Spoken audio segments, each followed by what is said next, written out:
What I would like to do just now, everyone, is introduce our special guest, Carmen from Moody's. There should be another bit if you just click through, Peter. Carmen is Director of Quantum Computing at Moody's, working with Sergio, who had joined Peter in OSFF in New York. So we'd like to welcome Carmen to just talk through some of the projects that Moody's are looking at in terms of quantum computing and its overlap with financial services. Carmen, would you like to take over from here? Yes, of course. Thank you so much for inviting us. Very happy to be here today. So let me share my screen.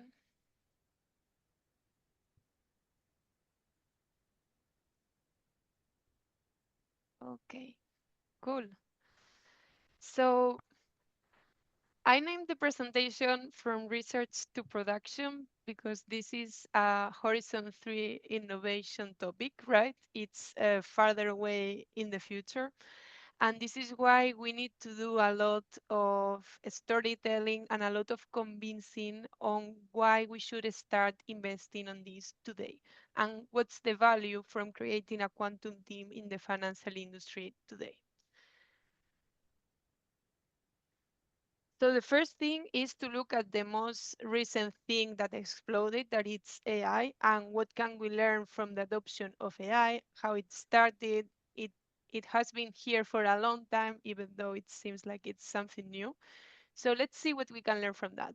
Then I would like to tell you about the how to build a quantum team, how we believe or what has worked for Moody's, how this has translated into a strategy, and what are our current areas of research and the role of open source, since we are in this forum, in the use case research that we do.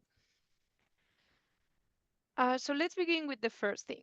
So actually, I think that probably because of this forum and the background that I was told the audience has, you will all be familiar with this little story. But basically, we consider that the birth of AI happened during a Dartmouth AI workshop in 1956. And in these pictures, you can see some of the fathers of AI. So for example, there's Marvin Minsky. There's also the father of mainframe, the SET systems by IBM. And I put this picture here because the ideas that were posed at the time were not feasibly implementable in the hardware that we had at the time. But thanks to a multi-billion industry, the industry of video games, we invested a huge amount of money in developing and enhancing graphical processing units. And it turned out that because they have a lot of little cores that can work in parallel, they are very well suited for training AI models. Because when you train an AI models, there are many operations that can happen in parallel.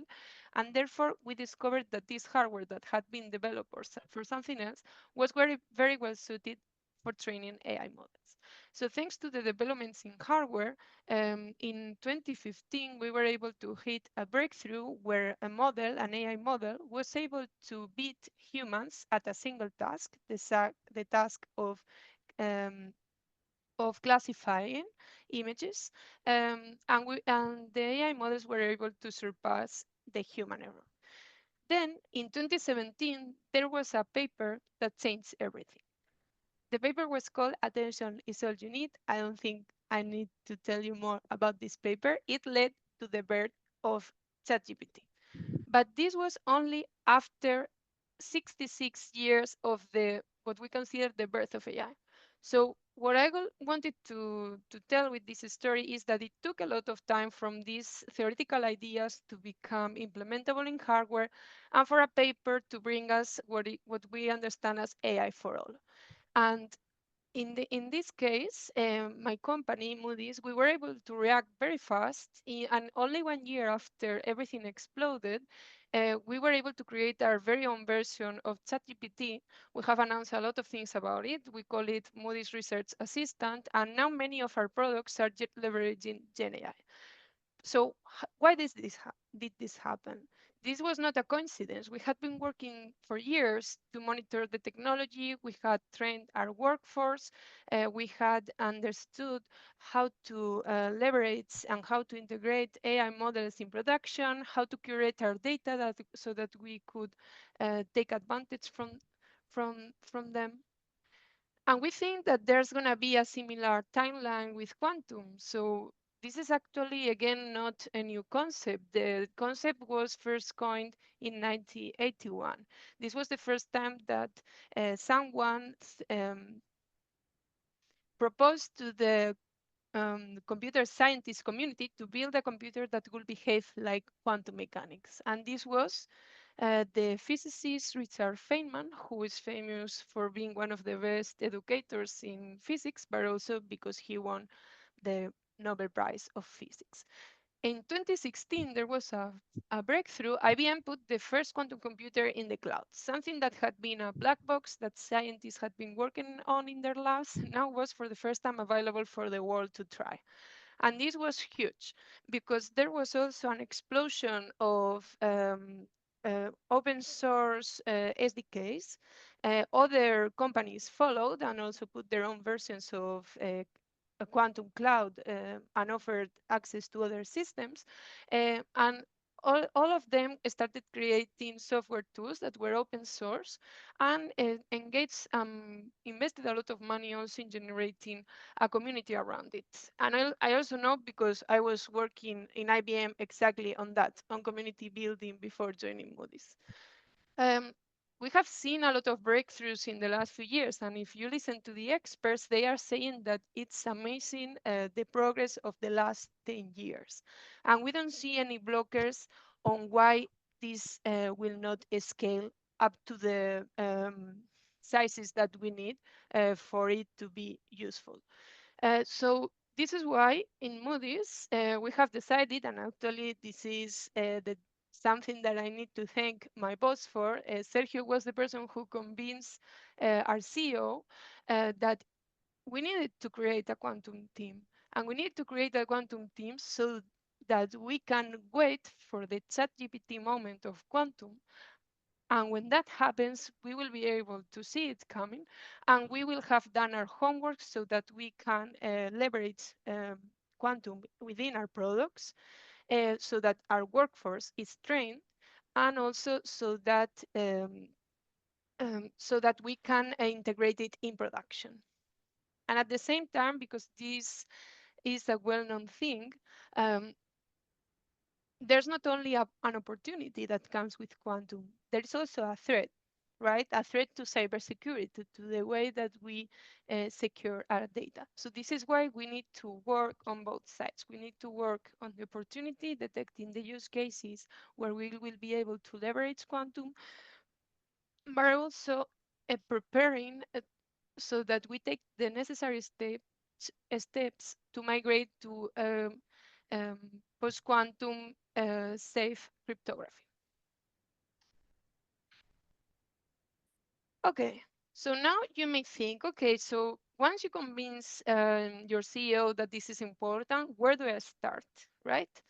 And the first thing is to answer their question. So they may be wondering, why not wait and see? Is there quantum advantage today? No, not yet. When will we have quantum advantage? When will quantum computers be able to give us some advantage versus classical computers? Nobody knows. Nobody knows when. These are answers that your CEO will not like. So should we invest in quantum today? Yes. And these are the reasons why. The first one is that quantum computers have a very big potential to disrupt the financial industry. We are going to see later some examples of the use cases that we have detected inside Moody's. But there's a learning curve, right? You need to detect these use cases. You need to talk to the experts, understand the computational bottlenecks, and you need to be able to identify where quantum advantage matches business advantage. Um, And then you need to hire a team of experts for which there is actually a talent scarcity. And you will need to transform your problems and formulate it in a different way and do a lot of benchmarking. Also, because many of the new methods that we have are heuristics. Not all of them, but for these that are heuristics, we need to empirically prove that they work better than what we have today. So all this testing is not just a plug and play thing. You need to rethink from the very beginning how to reformulate your problem and where it makes sense to um, add quantum into the pipeline. The second one is that you need to train your team. And the third one is that there is an immediate threat because there is one of the most famous algorithms, Shor's algorithm. It doesn't have the best application. What it does, it breaks the encryption protocol that we use to secure most of our data. And there is a kind of attack that has been defined already, harvest now, decrypt later, that it's self-explanatory, but actors could be harvesting data today, waiting for a cryptographically relevant quantum computer to exist, so that they can decrypt the information, then information that it's still valuable. And so companies need to do this exercise of identifying what are their most sensitive data, the data that will be valuable for longer than the year to quantum. The year to quantum, or Y2Q, is what we call the time until a cryptographically relevant quantum computer able to break our current RSA encryption will exist. So there is something that you immediately need to prepare for. So who can help you through this mission? Identifying your use cases, understanding how to plug it into production, working with the cybersecurity team, educating, training your task force. What we think is that the first step is to begin by creating momentum. And in finance, it's not such a difficult thing to do because there are actually a lot of computer scientists, mathematicians, and physicists working as quants. So we have a good audience to hear and to get excited about this. So the first thing is to find your internal quantum champions who are able to start um, looking for use cases. Um, and these are exactly the ones that you will need to collaborate with. We believe that the quantum team should be, for now, a central team that collaborates with all the other departments that have the expertise in quantum computing, but that also have the ability to talk the language of the different field experts. You need, in our case, to talk to experts in climate modeling. You need to talk to experts in credit risk analytics. You need to talk to experts in portfolio optimization.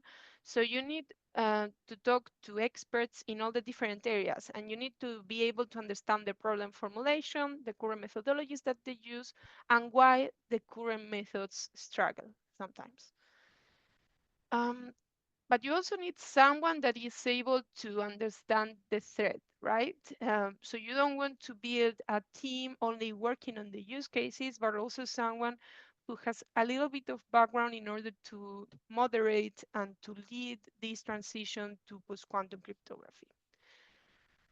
The things that this team will need to do is to find the relevant use cases, but in order for the team to survive, it's very important that you have clear why you are working in a certain use case. Because the business people will ask you, how much money are we going to save? Why are we not doing this today? Am I going to be able to sell more licenses of this product? Are clients requesting this? How big is the market? Is there any competitor doing this? So even though you may be an expert in quantum information theory, you need to also talk the language of business people. And you can begin with a small list, but a small list that shows the promise of quantum, translated into business advantage terms. The other thing, something that we have encountered, is that you have to go with a show don't tell kind of strategy. So this is something that Sergio always talks about, is that some of the first conversation that he had with executives, they asked him, can you demo me a quantum computer? And this is why we have built a benchmarking platform where we are building a leaderboard, like you do for example, LLMs, right? Or in Kaggle. And what we are doing is we have defined relevant use cases for us, and we are comparing what we have today, that today still beats quantum and quantum inspired, but that someday maybe it won't. And this is a very visual way for our executives to understand what the potential of this new technology. And we think that the perfect team to do this is a team of multidisciplinary people, at least in the beginning, right? In the beginning, you need someone who is able to change hats from one day to another, from one meeting to another, from one person to another. So you need someone who can convince the business people, talk to the quants and understand the problem formulation, read the latest developments in quantum algorithms and understand where they match the computational needs that you have detected in your company. So you need someone that is more high level. Then, if after some point, this is what happened to us, you identify that you need an expert, for example, in quantum inspired techniques, because these are the most promising one in the near term. And we went and we hired a person who had a PhD on the topic, and she's leading that part of research. But when you start, you need more of a jack of all trades. You need someone that then will define what experts you will hire. But once you have set the priorities and you have a clear roadmap. So this is what I'm talking about. You need to have a clear roadmap on what you're going to prioritize, and it may change. So you need to stay up to date with the breakthroughs in the field so that you are able to update your roadmap accordingly. We also advocate for being realistic. We don't want to be too hypey just to get the funding, because this will burn as soon as you don't produce results. So when we talk to business people, we talk about the potential, but for now we don't commit to timelines because we don't know that. And we are also very straightforward about that. Okay, so how has this materialized at Moody's? Well, first I wanted to clarify, in case there's someone in the audience that doesn't know what this is, that when we talk about quantum techniques, we do anything quantum, right? So we are not just, there are three paradigms that you can think about when you talk about quantum computing. And the first one actually doesn't have anything to do with quantum hardware. Um, these are the techniques that are called quantum inspired. And they're called quantum inspired because the techniques were developed for studying quantum many-body physics. But it turns out that they have application also outside of quantum many-body physics. And these are good techniques because some of the most promising thing that they do is that they reduce the dimensionality of problems when you have the course of dimensionality. So, and the good thing about these techniques is that they run in classical hardware. So actually, the hardware, it exists today. And this is why this is one of our main focuses as of today. The second one is the very foundational idea, or the original idea of why quantum computers should be built. Richard Feynman didn't want to build the quantum the computer for solving, well, or initially proposed to build the quantum computer so that he could mimic nature with a machine that could behave like nature. Actually, he has a very famous quote that is, nature isn't classical. So if you want to make a simulation of nature, we'd better make it quantum mechanical. There's also a bad word in between that I skipped. So you can look for the whole quote afterwards. But what he meant is, okay, we want to understand how nature works. Why don't we build a machine that behaves like nature in a controlled environment? And then we will learn about the properties of nature. And there there are actually also applications outside of studying physical systems. For example, it turns out that you can encode optimization problems in such machines, and using the analog mode, you can you can solve an optimization problem. So this is just one example. The other one is the third paradigm is the most widely known one, digital quantum techniques. So this here we have the basic unit of information as we do with classical computers. And we have logical gates that in this case are quantum gates. And we can make operations, and we can play with the a set of operations. It corresponds to what we call a circuit, and when you build the circuit, you can implement an algorithm.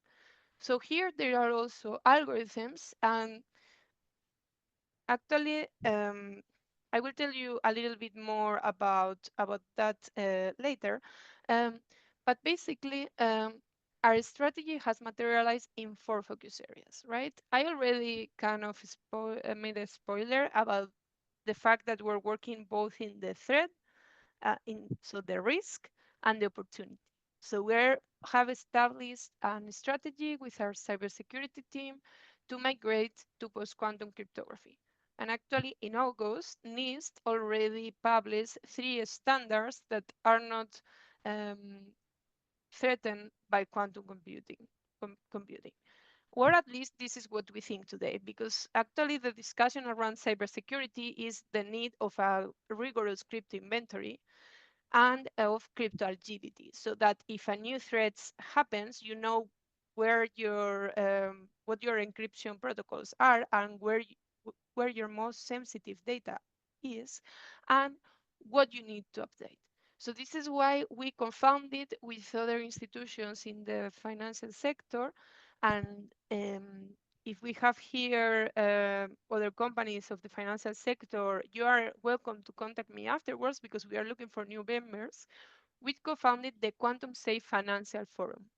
The Europol has also joined the forum and is kind of our host, so that there were no problems about making agreements among competitors. But we have over 35 members now, including universities and different actors in the financial services industry, like banks, central banks, insurance companies, um, um, credit card providers, etc. So we're all working so that the transition is made in coordination, because we are codependent, as you can imagine. And if we don't all transition together, then there will be more vulnerabilities. The second one, I also talk about it, identifying what are the use cases where quantum can provide a business advantage within our products. And then we have built this benchmarking platform so that we can demo this advantage to the business teams, but also to the rest of the company. And then, since this is such a long-term, or well, this is a Horizon 3 kind of innovation, we have also a strong focus in thought leadership. So we want to be there for our customers, to guide them on how to apply quantum technologies in finance, to build together, do use case discovery and co-development of use cases. We have developed a training course specifically for professionals in finance. And we also have a blogging capability in our landing page in moodys.com/quantum.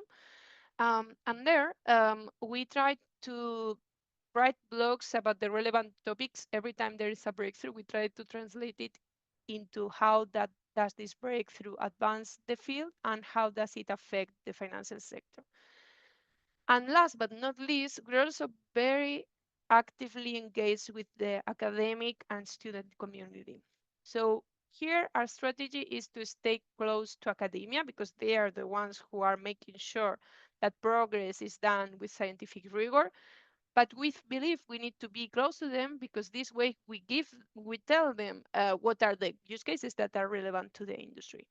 So this is why we start by engaging with students and academic activities. For example, we have been to several hackathons, lectures, conferences. Now we are doing a joint project, for example, with ETH Zurich on flood modeling.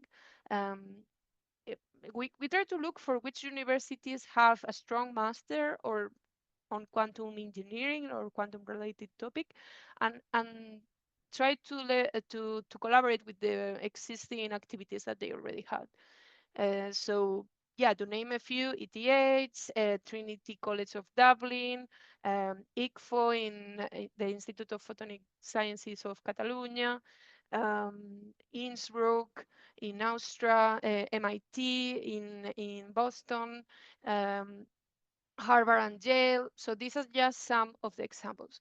And then we also establish academic partnerships because sometimes when we want to develop one of the use cases, maybe we have the experts in-house, but maybe we don't. So this is what drives academic engagements. We look for the expertise to scale up our team.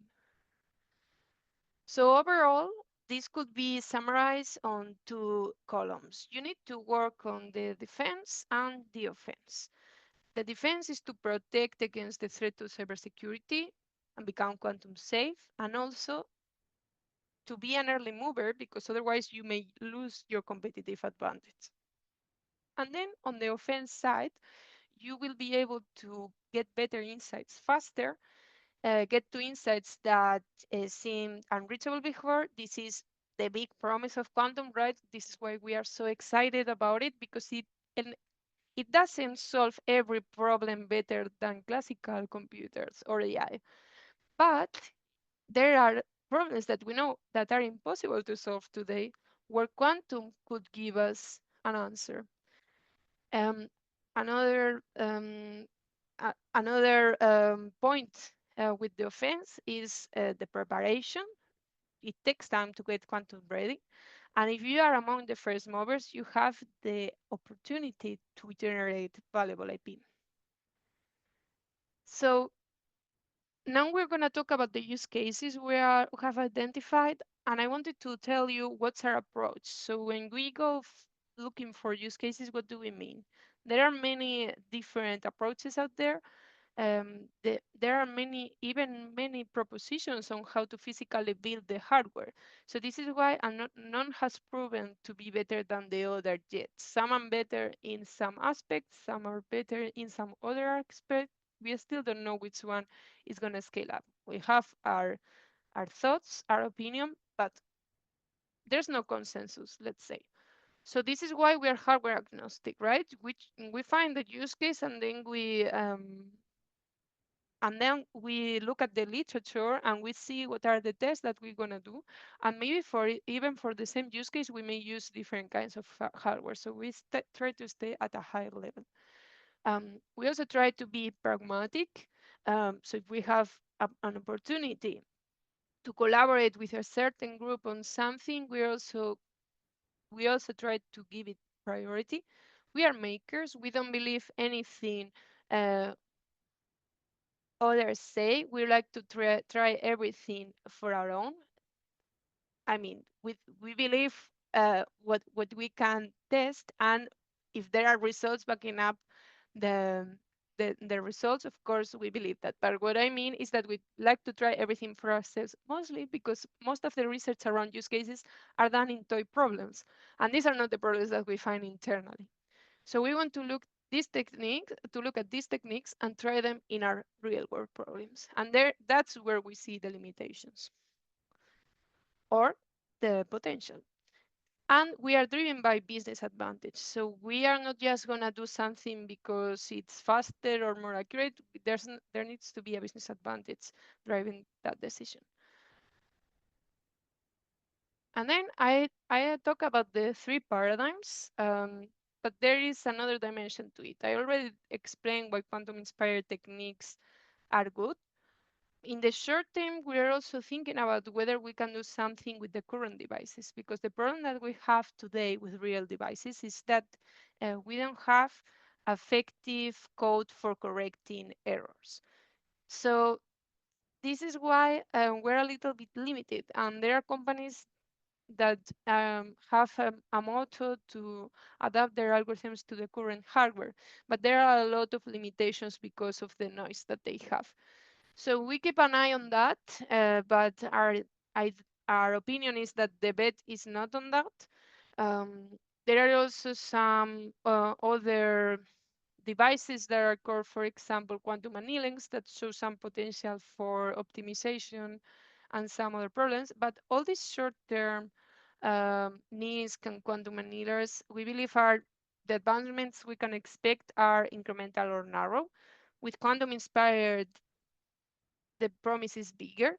And the very big promise comes from fault tolerance. So this is when we have the hypothesis that we came up with a good way to correct errors, and therefore we end up having fault tolerant quantum devices with millions of qubits, because here is where we find a quadratic or potentially polynomial of a higher order speedups. At least for finance, this is what we expect. For other fields, there's also the promise of exponential advantage, but the ones we have detected so far are quadratic or, in the best case scenario, polynomial of a higher order than quadratic. And therefore, what are the use cases that we have detected? Where here, these are not the ones that we have detected. These are, if you do a literature review of the quantum for finance, this is what you will find. There are three big areas: simulation and stochastic modeling, optimization, and machine learning. And I leave here the links. But once we went talking to our internal stakeholders, we have narrowed it down to the same three areas, of course. I have to say, I will begin from the right. I have to say that with machine learning or quantum machine learning in this case, there's still a lot of uncertainty. I could recommend also a couple of talks on the topic. And this is because, as with classical machine learning, there's a lot of happening there that we don't know why it works, but we know it works because we have huge clusters of GPUs and we have been able to train massive AI models. But we don't have the hardware ready yet for quantum. So this is why we have a kind of an empirical thing that we need to prove, and we don't have the ability to perform this test. So this is why here we can only do a small scale trials, and the results are not conclusive.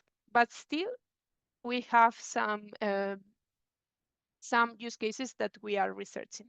And here I put two: tropical cyclone intensity forecasting and recession risk prediction. And then there's a whole, this is a special sector, right? Because we have regulators that ask us to provide interpretability for the results that we have. So this is also why classical machine learning is also struggling to be applied in finance. And tensor networks, quantum-inspired techniques, are a white box approach versus the black box approach of neural networks. Then we have optimization, and here again, everything is a little bit heuristical, which means that we need to see empirically that the results are better or worse. And the big scenario here is optimization with its different versions, portfolio optimization, sorry. So something that we may want to do is to make it the rebalancing dynamically. Another thing we may want to do is to consider a most complex metric to represent the risk part of our cost function. Or we have more constraints and we make smaller the solution search space. Or another thing that can happen is that maybe we want some of the metrics to come from simulation, and then we have a simulation-based optimization. So all this track has to do with different versions of the same use case, but instances that we use that the industry consumes in different scenarios. And then the last track is about simulation. And here there are two big promises. One is with fault tolerant quantum computing, and one is with quantum inspired. So you can see that we have actually kind of two groups. One is about pricing, the other one is anything that has to do with Monte Carlo simulation. Um, and the third one, actually, there's a third one that has to do with climate modeling. That this is something that we do for insurance, for climate risk analytics. Okay, and the last thing before talking about how we leverage open source tools in these research that we do for use cases, I wanted to talk about this contest and show you the benchmarking platform that we have built. So this is an initiative that we're going to launch next year. We built the product, and first we have been using it internally, but this is basically kind of a DevOps platform, but for quantum models. And at the same time, we are creating well, there are capabilities so that you can benchmark. It differs use case by use case, which are the relevant metrics for you to look at and to determine whether your solution is better or not. But what we are doing is defining some initial use cases, and we are gonna start a competition. We will put our own solvers there, and we will open it up for other companies to propose solvers. So this is the plan that we have for the platform. Oh, okay, sorry. Yeah, I thought I thought it was not it didn't have any effects. Yeah, so I just wanted to tell you that throughout all this research, and actually many of the things that I have mentioned, they could not be possible without open source tools. And it's nice because the quantum community is a community that has embraced, at least in terms of software, the open source mentality or mindset. Um, so the message here is that you have unlimited resources, and the community is very active. They are generating educational contents. For example, I can recommend a lot the YouTube channel from Qiskit, where IBM is building a course on quantum algorithms, and you can program with their SDK. There are also communities that, depending on where you are in the world, you should look for the community dynamized by the local university. There are events organized by these universities where you have the ability to participate. And the challenges always rotate around a certain open source tool. I would also recommend the Unitary Fund. Actually, right now there's a survey about open quantum software, open source quantum software. If you have experience with that, maybe you could take it. They have it until October 31st.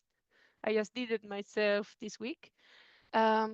The Quantum Open Source Foundation, that has also the opportunity to collaborate with volunteers that are your mentors to develop a project with an open source tool. There are also virtual challenges that are organized by companies, like this one from Pascal, or the IBM Quantum Challenge that happens every year. QHack, that it's a famous online competition as well. So initiatives like Qubit by Qubit for you, but also for younger people. Actually, they even accept students from 15 years old,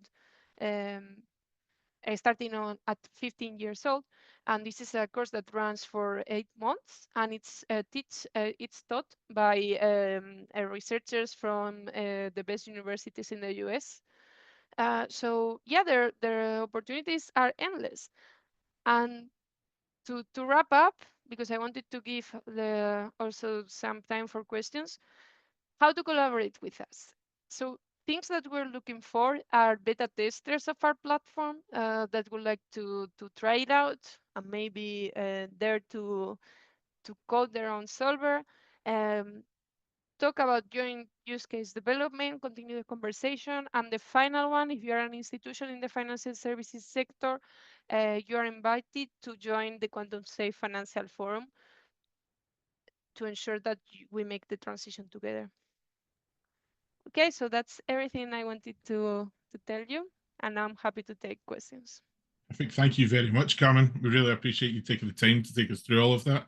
And just as a couple of add-on points, we will collate a bunch of the links that Carmen had glossed over there, just so that we've got all of that. We'll send that out on an email on the newsletter following this session. So please don't panic if you didn't catch that, or if you're unable to see the links that we're currently posting into the Zoom chat at the moment. So just to kick off the questions, Carmen, just had sort of things that had popped into my head from some of the conversations we've been having with various members within FINOS. And we really wanted to get an idea of like, when you're taking in one of the problems to start thinking about how you're going to solve using quantum computing, do you have anything like a feasibility scale or scoring system that you currently use in order to assess the viability of a specific problem? Or are you taking a look at essentially whether or not it's benchmarkable against like a classical algorithm? Yeah, that's a very good question. So actually, when we start with a use case, sometimes the first part is coming up with the right problem formulation and understanding whether that formulation is the one that you can use also for solving your problem with quantum computing. So this is the initial step. But yeah, we don't have kind of a standard feasibility evaluation matrix. So what we do is first we define, we get the problem formulation. Sometimes we need to simplify it for our benchmark part. Then we analyze we define the list of tests that we're gonna do of quantum-inspired techniques, multiple hardware providers, maybe even fault tolerant, for which we will need to reduce the problem a lot. And then depending on what we have, if it's quantum inspired, you can do tests and have conclusions based on the test that you have done, because the theory is very compact. If it's a heuristic, maybe there's not there's no way yet to be very conclusive, because maybe for some cases it works better and for others don't. So you need to make an average if it's heuristics. And then for fault tolerant, you will only be able to do a very small, solve a very small toy problem, and then you will need to do resource estimation. So this is part of the research when you are thinking about something that is hypothetical, and you have some theory to back up that. So I would say that these are like the three scenarios, and the most uncertain is heuristics. Perfect. Thanks so much. So we want to open it up to everybody on the call. So please feel free to go into the reactions button and then click raise hand, and then we can have you unmute to come and ask a question. Jim's straight in there. Jim, would you like to go first? Yeah, absolutely. Carmen, fantastic presentation. Very excited about what y'all are working on. And because of that, I'll ask kind of a geeky question. So it looks like the emphasis thematically on your program is around quantum computing. Do you have any similar evaluation projects considerations around just quantum networking, quantum information systems and the like, where it's not the QC processing side, but so much leveraging classical computing and then taking advantage of quantum networking factors? Well, so thanks for the question, Jim. Well, actually, our team is mostly focused in quantum computing, so we are called the Quantum Computing Task Force. So we're not currently looking at quantum networking. It may have something to do with what we are doing in PQC, in post-quantum cryptography, but no, our team is only focused on computing. Okay, cool. I was just curious because this being one of the more comprehensive programs I've seen, just wasn't sure if that was another facet you'd be looking at as well. So thank you. Maybe it should. Maybe it should. We'll need to think about it. Now that you mention it, yeah. Have we got any other questions from the audience at all? Yeah, don't mind, I'll jump right in. Carmen, I'll echo what Jim said. This was a great presentation. Thank you so much for going over it. I have taken a lot of the input you've given at the start, talking about building a program. And my question is specifically regarding that. You talked about talking with leadership, talking with like making the pitch for the team. You talked about interfacing with academics and experts in the particular aspects. But what about building the internal team directly? That is, I'm curious if you have any specific points that you've seen that have worked well with developing internal expertise while you're integrating and building the program overall as a result. So we started small. Actually, Sergio, he joined Moody's for another reason, and then it became his mission to build the quantum team. So I was with another person, the first two people who were actually full-time working in quantum. And what we have done is we have created an internal community. We have created a course that we have launched internally in our education system, so everyone is welcome to join it.